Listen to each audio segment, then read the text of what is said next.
Hazard will be out for... Again? Look at this. Since he's joined from Chelsea, he's played 36 games. He hasn't started all of those, by the way. 54 matches he's missed. 11 different injuries. He scored 4 goals. Woo! 4 goals. That is the return that Real Madrid have got after spending a lot of money on the Belgian international. Jules, I'm drawn to you because we discussed this, of course, in the past, and we discussed whether or not he's up there as one of Real Madrid's worst ever transfers. You didn't even have him in the top 10, I think I'm right. Mm-hmm. Does that change now? Yeah. So the issue I had at the time, and me and Ali were on that show, and Ali didn't agree with me, and I get it, was the players on that top 10 were fit for most of their Real Madrid career. So they either played and were rubbish, or they were not even picked because they were that bad, right?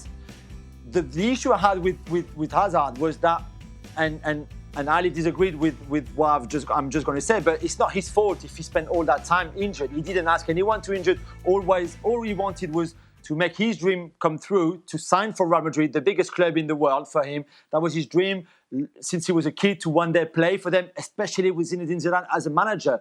All those injuries, and yeah, I know he came back from holidays, 5 kilos overweight, and what he does in his private life. Have you changed your mind, Jules? Professional football players should do. But I think it's unfair to call him a flop when most of it, 80% of it, was because he was injured, which is surely not what he wanted. But Jules, surely, which completely contradicts your argument. You've got Jonathan Woodgate in at number 2, who just had a complete... Woodgate had injuries, but nothing like Hazard. Oh, he did, Jules. Come on. He played a lot, Dan. I mean, his first game, he scored an own goal and got sent off. I know. I was there. It's back in my old days. I know you were there. TV days. But you can't say that Woodgate was a big flop because his injuries were the key as to why he failed at Real Madrid, and Hazard's injuries are exactly the same. But Hazard has been there 18 months, and we've never seen anything like this before anywhere. Someone who's so much injured. And, again, I go back to what I was saying the first time we had discussion. When Thomas Meunier in the Champions League game against PSG almost breaks his ankle, this is not Eden Hazard's fault. And that sidelined him for 6 months or something like that, ridiculous.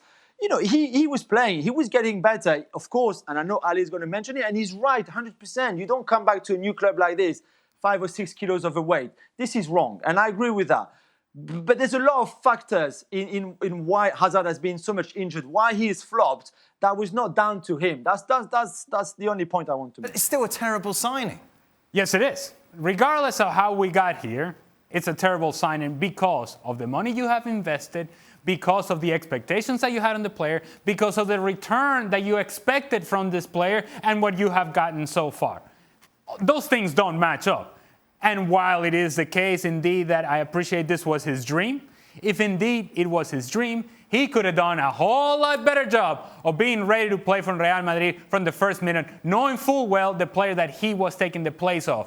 The master of fitness in Cristiano Ronaldo. The master of professionalism in Cristiano Ronaldo. Is he the worst ever transfer for Real Madrid? He's getting there, very much so. Yes! I'm going to go with yes. Not living the dream. Jules continues, though, to live his dream of having a podcast with the Gab Marcotti. You can download the latest edition of it over on the website.